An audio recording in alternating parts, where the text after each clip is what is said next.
Assalamualaikum warahmatullahi wabarakatuh. Di sini bertemu lagi dengan Putri Sia. Materi lanjutan dari perjalanan wisata ya, perjalanan wisata yang part 2. Nah, di sini kita akan langsung berwisata ya. Kita akan langsung melakukan perjalanan wisata. Apakah kalian sudah siap? Ya. Di sini jenis dan karakteristik wisatawan kita lanjutkan ya. Dipengaruhi oleh apa saja? Oleh faktor wilayah geografis, kebudayaan, bangsa atau suku bangsa, bahasa, adat istiadat, kebiasaan dan strata sosial ya. Wilayah geografis yaitu wilayahnya. Contoh, orang yang mempunyai 2 musim mungkin ingin pergi ke wilayah yang 3 musim atau 4 musim ya. Ada musim salju, ingin merasakan sensasi di luar wilayahnya. Ada kebudayaan ya, ada kebudayaan, perbedaan kebudayaan, ingin mempelajari budaya di lain tempat ya. Selanjutnya ada bangsa atau suku bangsa ya. Ada bahasa. Pertama adalah jenis wisatawan berdasarkan tujuan. Yang pertama family atau wisata keluarga. Putri Sia yakin kalian pasti pernah berwisata bersama keluarga kalian ya. Ada hedonistik, wisata kebebasan, yaitu mereka bebas ingin kemana saja mereka pergi ya. Backpacker, wisata praktis. Ada yang pernah menjadi backpacker di sini. Jadi mereka melakukan perjalanan dengan membawa barang tidak terlalu banyak dengan biaya yang sehemat-hematnya. Ada VFR atau wisata mengunjungi teman. Ada ekskursionis, wisata singkat, yaitu jangka waktu yang sangat singkat. Ada educational tourist, wisata pendidikan, contohnya di universitas atau di museum atau di mana ya. Religious tourist, wisata religi ya, ke tempat-tempat religi. Ada snowbird market, yaitu wisata dari negara dingin ke negara tropis ya. Seperti yang Putri Sia jelaskan, mungkin ada perbedaan cuaca ya, perbedaan cuaca dan musim. Ada ethnic minority, mengunjungi suku terasing ya. Ada suku-suku yang belum terlalu terekspos, jadi mereka ingin mengunjunginya dan mempelajari kehidupan mereka yang masih primitif. Karakter wisatawannya, ini yang pertama asal negara, yang kedua adalah jenis kelamin, yang ketiga kelompok umur, tingkat pendidikan dan pendapatan ya. Jadi di sini maksudnya apa? Asal negara ya, biasanya negara-negara maju seperti Eropa, Jepang, Australia memiliki pendapatan per kapita yang tinggi. Jadi karena kebutuhan mereka sudah tercukupi, mereka ada uang simpanan lebih sehingga dapat melakukan perjalanan wisata. Nah, ini jenis kelamin, apakah perempuan ataukah laki-laki. Kelompok umur, biasanya kelompok umurnya di usia rentang usia berapa. Tingkat pendidikan dan pendapatan ya. Seperti ketika pendidikannya tinggi dan dia ada kegiatan di luar, itu dia bisa keluar negeri, tidak hanya dalam negeri. Dan apabila pendapatannya tinggi, dia juga akan bisa kemana saja, seperti itu. Nah, di sini Putri Sia khusus untuk kalian mewawancarai, ada teman Putri Sia, ada saudara Putri Sia, ada tetangga Putri Sia yang pernah melakukan perjalanan di luar negeri bahkan tinggal di sana. Jadi di sini Putri Sia melakukan wawancara ke negara-negara tersebut dan kita akan mempelajari ya jenis karakteristik, sifat, karakter budaya dan ciri-ciri orang di sana itu seperti apa ya. Yang pertama, nah ini siapa yang pingin ke negara Korea dengan banyak opa-opanya ya. Di sini Putri Sia menanyakan tentang bagaimana negara Korea, yaitu Korea memiliki 4 musim ya. Di sana sangat disiplin, tegas ya, bersih, individualis. Makanan di sana lebih hambar ya dari makanan Indonesia, tetapi sama-sama makan nasi. Jadi masih bisa diterima mungkin oleh lidah kita ya. Mbak Fani ini juga akan memberikan voice note ya, voice note atau rekaman suaranya untuk sharing kepada kalian semua. Kita simak sama-sama ya. Sore, saya Fani. Korea itu negara dengan 4 musim ya, 1 tahun 4 musim. Kebetulan kemarin pas ke sana itu bulan Januari akhir, seingat saya kalau nggak Februari awal. Kebetulan waktu musim dingin, jadi musim salju. Ya, waktu itu sampai ke Nami Island juga, jadi di sana kan lagi musim salju, jadi di daerah Nami yang memang saljunya lagi tebal. Kalau masalah orangnya, sebenarnya sih kalau dibilang cuek enggak sih, mungkin karena kita nggak tahu kultur budaya di sana seperti apa. Cuma memang kalau secara people, orang Korea lebih cenderung ketegas mungkin ya, sama disiplin mungkin ya. Jadi kayak tempatnya itu kalau di daerah umum itu benar-benar bersih gitu. Jadi emang nggak ada orang buang sampah sembarangan. Terus kalau ada kayak kedai-kedai di pinggir jalan itu pun juga kedainya bersih gitu. Jadi dia kayak ada penutupnya yang memang ada kayak, meskipun dia kedai take out tapi dia ada kayak penutupnya di kiri kanan gitu. Nah, itu dia dari Mbak Fani yang telah memberikan pengalamannya ya, yang sudah sharing pengalaman kepada kita semua. Terima kasih. Nah, seperti itu kita lanjutkan ya. Adalah negara Prancis ya. Prancis di sini terkenal dengan menara Eiffel-nya. Nah, contohnya di sini negara dengan sifatnya tertutup, disiplin, individual, romantis, teliti, dan cermat ya. Untuk budayanya negara membudayakan bahasa sendiri yaitu bahasa Prancis. Menyukai di sini menurut Andi negara Thailand ya, sangat maju menyukai budaya lokal dan budayanya khususnya apa, berkunjung ke situs berkala, tradisinya candi tua atau tempat kecil dengan petualangan dan mereka pengalaman baru. Dan menurut teman Putri Sia, namanya adalah Wedding. Dia adalah teman Putri Sia yang pernah liburan ke Prancis, yaitu dia bilang di sana orangnya individual ya, tapi romantis, punya selera fashion yang sangat tinggi, bajunya bagus-bagus dan fashionable.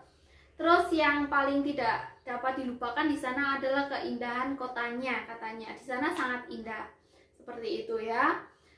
Nah, di sini kita sudah melakukan perjalanan wisata, siapa tahu 1 tahun 2 tahun ke depan kalian juga dapat bepergian ke sana ya, ke Prancis.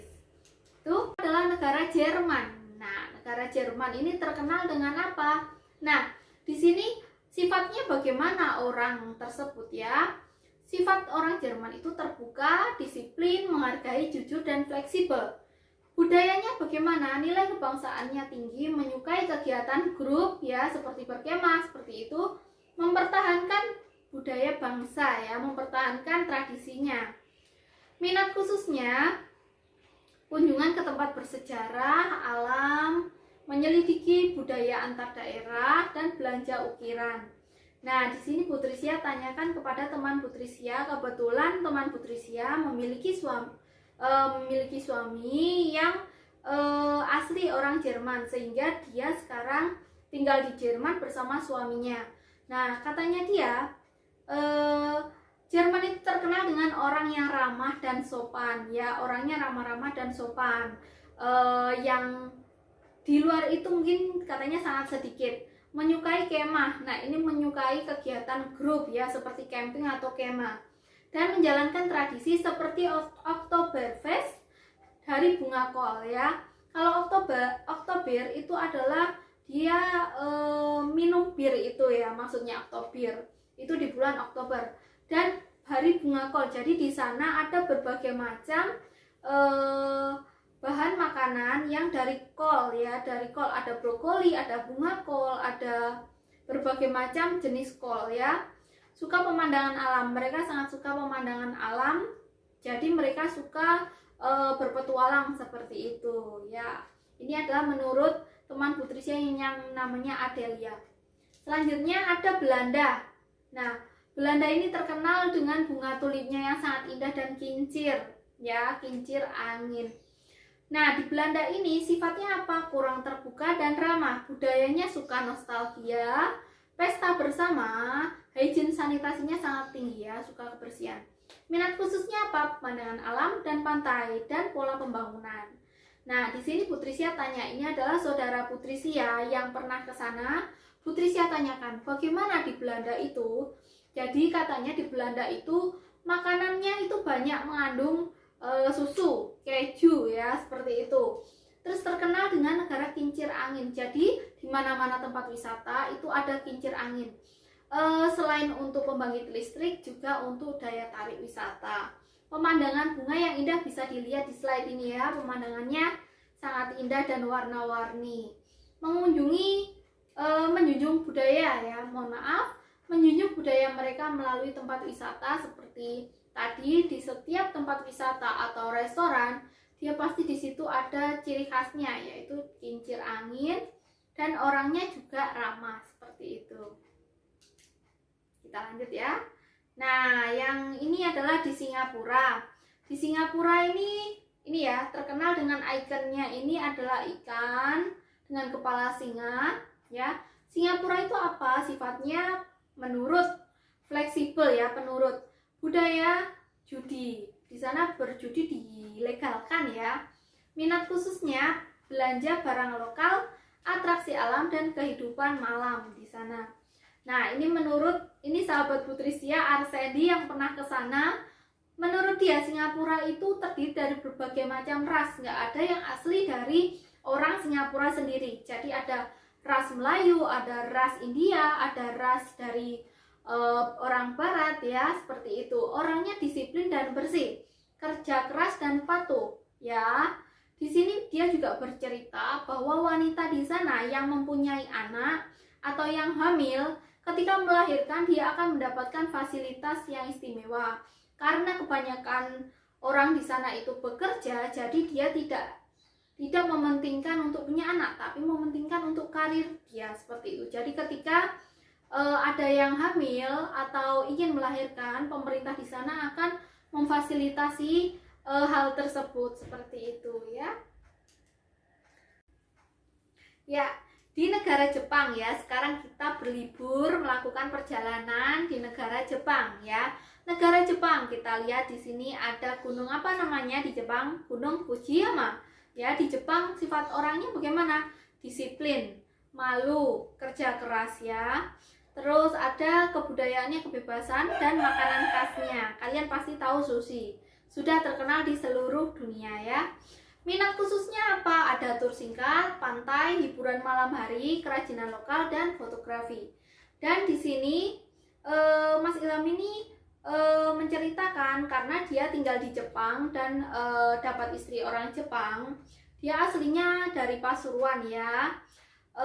Terus dia mendapatkan istri orang Jepang, akhirnya dia tinggal di sana. Katanya Jepang itu terkenal dengan disiplinnya, kerja keras, mandiri, dan budaya malu ya. Mereka itu sangat malu ketika mereka merasakan makanan yang tidak enak, dia akan bilang enak karena dia malu. Jadi dia akan mengatakan dan menghargai orang lain tersebut. Terus budaya ada minum teh atau ocha setiap hari ya. Obayasumi yaitu mudik atau budaya yang di sana seperti di Indonesia ada juga namanya obayasumi yaitu mudik. Dan disebut matsuri, upacara dari agama Shinto ya.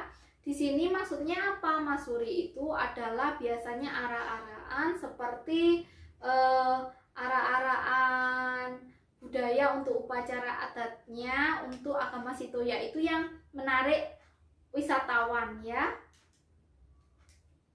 Nah, di sini Mas Ilham juga akan menampilkan video tentang cerita dia di sana.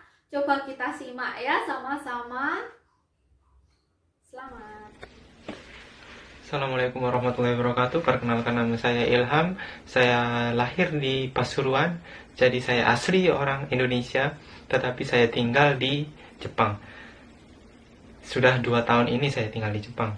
Jadi dalam kesempatan kali ini saya akan menjelaskan mengenai sifat dan kebudayaan orang Jepang. Selama saya tinggal dan hidup di Jepang, yang saya tahu sifat yang dimiliki oleh orang Jepang adalah yang pertama disiplin. Dalam dunia kerja di Jepang, saya dulu kerja di restoran, sampai sekarang saya sudah ganti 4 kali pekerjaan, dan sekarang saya kerja di sebuah perusahaan yang memproduksi alat berat. Dari awal sampai akhir, saya menyimpulkan bahwa sifat orang Jepang itu yang pertama disiplin. Mereka sangat disiplin mengenai waktu. Saya tidak pernah menemui orang Jepang terlambat kerja, jadi semuanya on time. Dan kereta-kereta di Jepang juga semuanya on time, walaupun itu 1 menit, pasti sesuai dengan jadwal. Kemudian sifat yang kedua dari orang Jepang adalah pekerja keras. Mereka saat bekerja, mereka sangat serius bekerja, fokus, tidak bermain HP misalnya, tidak ada yang seperti itu. Waktu anak saya lahir pun saya tidak tahu kabarnya kalau anak saya lahir, karena saya waktu kerja tidak bawa HP. Waktu tahu saya anak lahir itu waktu istirahat, saya lihat HP, ternyata istri saya mengabari bahwa anak saya dilahirkan. Jadi sangat pekerja keras, kemudian disiplin, fokus dalam bekerja, profesional. Nah, sifat selanjutnya adalah pemalu. Orang Jepang itu malu saat mereka buang sampah sembarangan, malu saat mereka melakukan kesalahan, mereka malu saat misalnya ada pejabat yang korupsi, mereka malu dan akhirnya mengundurkan diri dari jabatan tersebut. Kemudian sifat yang selanjutnya yaitu suka membantu dan sopan. Waktu saya tidak tahu arah ke Masjid Kobe, waktu pertama kali saya ke masjid, saya minta tolong sama orang Jepang dan saya diantar sampai masjid itu. Sungguh baik sekali orang Jepang. Kemudian sifat selanjutnya, orang Jepang itu mandiri. Jadi rata-rata anak SMA di Jepang itu sudah bekerja, tidak membebani orang tua. Mereka bekerja sendiri untuk biaya hidup di sekolah, misalnya untuk uang saku jajan atau beli buku, mereka menggunakan uang dari part-time. Atau beli HP, mereka tidak meminta dari uang orang tua. Mereka mandiri, sehingga suatu saat jikalau mereka keluar dari rumah, mereka sudah siap untuk bekerja. Mereka tidak kaget dengan dunia kerja. Itu beberapa sifat yang dapat saya sampaikan. Kemudian pertanyaan yang kedua mengenai kebudayaan di Jepang. Kebudayaan di Jepang saya tidak 100% tahu, tetapi ada beberapa, selama 2 tahun ini ada beberapa yang sering dilakukan oleh keluarga saya, keluarga Jepang. Yang pertama yaitu kebudayaan mengenai minum ocha atau kebiasaan minum ocha. Setiap hari mereka pasti orang Jepang minum yang namanya ocha. Ocha Jepang itu tidak pakai gula, sehingga mereka percaya kalau minum ocha tiap hari itu dapat meningkatkan kesehatan dalam tubuh. Kemudian ada lagi kebudayaan Jepang yang namanya matsuri, yang dilakukan setiap musim. Jadi tidak musim panas saja, ada yang musim dingin juga ada matsuri. Matsuri ini suatu upacara yang dilakukan oleh agama Shinto, setahu saya, dan dilakukan di jalan-jalan, sehingga ini menarik dari para wisatawan yang ingin melihat upacara tersebut. Kebudayaan orang Jepang selanjutnya yaitu namanya Obon Yasumi. Obon Yasumi ini kalau di Indonesia bisa dinamakan sebagai mudik. Mudiknya orang Jepang namanya Obon Yasumi. Karena dalam 1 tahun Obon Yasumi ini diperingati 1 kali, dan pemerintah Jepang memberikan free, gratis libur 1 minggu untuk para pekerja. Jadi saya kemarin juga libur 1 minggu karena ada Obon Yasumi. Orang-orang yang tinggal di kota itu kembali lagi ke desa, menjenguk orang tuanya yang ada di desa. Ternyata mudik bukan hanya ada di Indonesia, tetapi di Jepang juga ada. Di dalam Obon Yasumi, libur dalam 1 minggu ini, ada juga yang mengunjungi makam-makam keluarga yang telah meninggal. Jadi seperti itu penjelasan tentang sifat dan kebudayaan. Di dalam video yang singkat ini, kurang lebihnya, jika ada salah kata, saya mohon maaf. Sampai bertemu di kesempatan selanjutnya. Assalamualaikum warahmatullahi wabarakatuh. Nah, itulah dia video dari Mas Ilham. Terima kasih Mas Ilham ya telah memberikan videonya dan sharing pengalamannya kepada kami semua ya. Kita lanjutkan ya. Kita sekarang jalan-jalan ke Malaysia. Ada yang pernah ke Malaysia? Nah, di sini negaranya hampir sama seperti Indonesia ya, kurang disiplin. Kebersihannya juga kurang, hampir sama seperti Indonesia. Budayanya banyak budaya Melayu ya. Nah, ini suka budaya Melayu, suka makanan khas negara serumpun seperti Thailand, Indonesia, Filipina, Vietnam, dan lain-lain. Minat khususnya apa? Alam dan pantai. Nah, ini menurut Sari yang pernah pergi ke Malaysia, itu adalah negaranya mayoritas muslim ya. Suku Melayunya sangat banyak, tapi juga ada suku India juga, orang barat juga, ada suku berbagai macam ya di sana. Terus kan karena negara serumpun, jadi tidak jauh berbeda dengan Indonesia. Mereka makanannya juga nasi menggunakan santan. Bahkan makanan tradisionalnya hampir sama seperti kita ya. Dan di sana kita bayar pakai rupiah pun diterima ya, pakai rupiah itu bukan pakai dolar Malaysia atau ringgit ya. Ya, selanjutnya adalah negara Thailand ya. Nah, di sini menurut Andin, negara Thailand itu sangat maju transportasinya. Dan budayanya di sana juga sangat erat sekali ya. Tradisinya masih jalan dengan sampai saat ini dan mereka kebanyakan menganut agama Buddha ya. Di sana juga banyak candi-candi dan tempat-tempat yang sangat indah. Bahkan di sana orang-orangnya juga ramah dan tempatnya juga bersih ya.